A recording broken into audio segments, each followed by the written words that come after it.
இங்க இவன் காலேஜ் முடிச்சுட்டு தன்னோட அப்பாவோட பிசினஸே பண்ணலாம்னு சொல்லி அவங்க அப்பா கிட்ட கேட்டுட்டு இருக்கான். அதுக்கு அவருமே நமக்கு பிசினஸ் இருக்கிற விஷயத்த மறந்துடாது, நீ பண்ணவே வேண்டாம்னு சொல்லிடுறாரு. அதுக்கு இவனுமே நீங்க பண்ற பிசினஸ்ல உங்க கூட சேர்ந்து உங்களுக்கு உதவி பண்ணி அந்த பிசினஸே பெருசா பண்ணணும்னு தான் ஆசைன்னு சொல்றான். அதுக்கு அவங்க அப்பாவுமே நம்ம பிசினஸ்ங்கிறது புலிவால பிடிக்கிற மாதிரி இத பண்றதுக்கு கஷ்டமா தான் இருக்கும், விடுறதுக்கு பயமா தான் இருக்கும், அதனால இந்த பிசினஸ்ல உனக்கு செட் ஆகாது, நீ படிக்கிற வேலையை பாருன்னு சொல்லி பேசிட்டு இருக்கும் போது அவங்க பாட்டியுமே அவன் ரொம்ப நாள் கழிச்சு வந்திருக்கான், அவனை ஏன் போக சொல்றேன்னு சொல்லி அவங்க பையன் கிட்ட கேக்குறாங்க.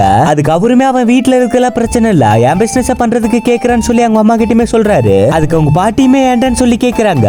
அதுக்கு இவனுமே பிசினஸ் பண்ண போறேன்னா என்கரேஜ் தானே பண்ணுவாங்க, நீங்க ஏன் வேணான்னு சொல்றீங்கன்னு சொல்லி கேக்குறான். அவங்க பாட்டியுமே உனக்கு எதுக்கு அந்த வேலை இல்ல, அதெல்லாம் உனக்கு செட் ஆகாதுன்னு சொல்லிடுறாங்க. அவங்க ஒரு நாள் வண்டியில போயிட்டு இருக்கும் போது அவங்க அப்பாவுக்குமே ஹார்ட் அட்டாக் வந்துருச்சுன்னு சொல்லி போன் பண்ணி சொல்லுவாங்க. இவனுமே உடனே அவங்க அப்பாவை போய் ஹாஸ்பிட்டல்ல பாத்துட்டு உடம்புக்கு இப்ப எப்படி இருக்குன்னு சொல்லி டாக்டர் கிட்டமே கேக்குறான். அதுக்கு டாக்டருமே பயப்படுற அளவுக்கு எல்லாம் ஒண்ணும் இல்ல, அவர் பிசினஸ் பண்றனால அந்த பிரஷர்ல தான் அவருக்கு அந்த மாதிரி ஆயிருக்குன்னு சொல்றாரு. இனி ஒரு மாசத்துக்கு அவரால் கம்பெனி போய் பிசினஸ்ல பண்ண முடியாதுன்னு சொல்லிடுறாரு. அதுக்கப்புறம் இவன் தான் அவங்க அப்பா ஹாஸ்பிட்டல்ல பாத்துட்டு வந்துட்டு இருப்பான். அந்த நேரம் பார்த்து அவர்கிட்ட வேலை செய்யறவங்களுமே அவர் பாக்குறதுக்கு வந்திருப்பாங்க. நான் இவ்வளவு நல்ல நிலைமையில இருக்கேன்னா அதுக்கு அவர் தான் காரணம், அவருக்கு இந்த மாதிரி நடந்ததை தெரிஞ்சு கம்பெனில இருக்கவங்க எல்லாருமே ஃபீல் பண்ணிட்டு இருக்காங்கன்னு சொல்லி பேசிட்டு இருக்காங்க.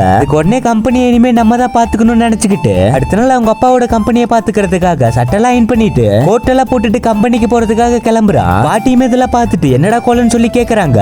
உடனே இவனுமே அப்பாவோட பிசினஸ் நான் தான் பாத்தாகணும்னு சொல்றான். பாட்டியுமே இதெல்லாம் எதுக்குடா உனக்கு தேவையில்லாதுன்னு சொல்லி பேசுறாங்க.